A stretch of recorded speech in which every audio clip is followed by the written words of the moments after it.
Hi, welcome to day number 39 of the B90X. And today we finish up the book of Job and we start the first few chapters of Psalms. Now, like you've read in the book of Job, you've seen all of his sufferings and just how much he had to go through. And really, the last chapter of Job is basically God restoring Job for his suffering. He finally gives in and just humbles himself before God and says, I know I should realize what you've done. I should realize how big you are, and I'm sorry. He just humbles himself in front of God, and one of the things that's really cool about it is God says, "And who are those friends of yours?" Well, I'm gonna really give them what they deserve, and Job actually gives prayer on their behalf and says, "God, please don't," and he listens to Job and says, "Okay," but he actually prays for the people that were hindering him and giving so much trouble during all of his sufferings. And really, just through the book of Job, we just learn about suffering, how we need to handle it, how we can look at it as something that God's trying to shape and mold us. But one of the things that some people ask is, why do Christian people suffer? Why is God making His children suffer?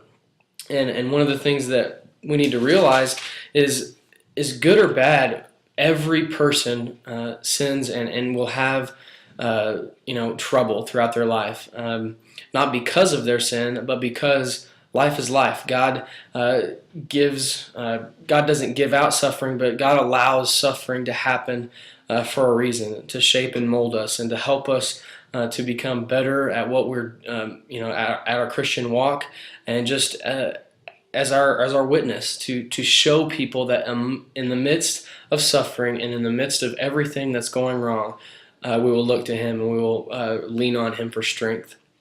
And really, that's pretty much the book of Psalms. You'll read right after, and just in the last few verses there, Job lived 140 years. He saw his children and their children to the fourth generation, and so he died old and full of years.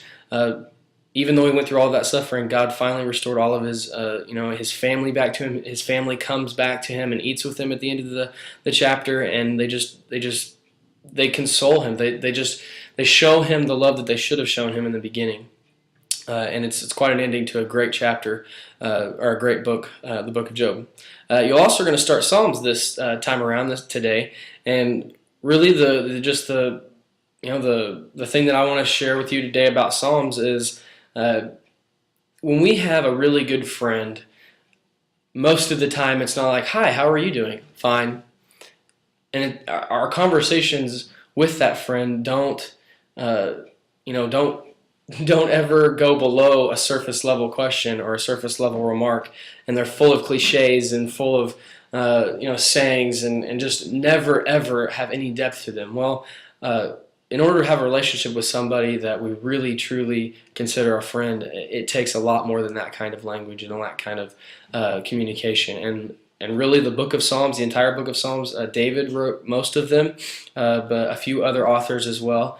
But you will see just how God really wants us to communicate with Him, really wants us to just open up our hearts and our souls and just lay it all out there and show Him that we love Him through praise to Him, but also show Him how angry we can be because things seem upside down, just to express to Him our wide range of emotions.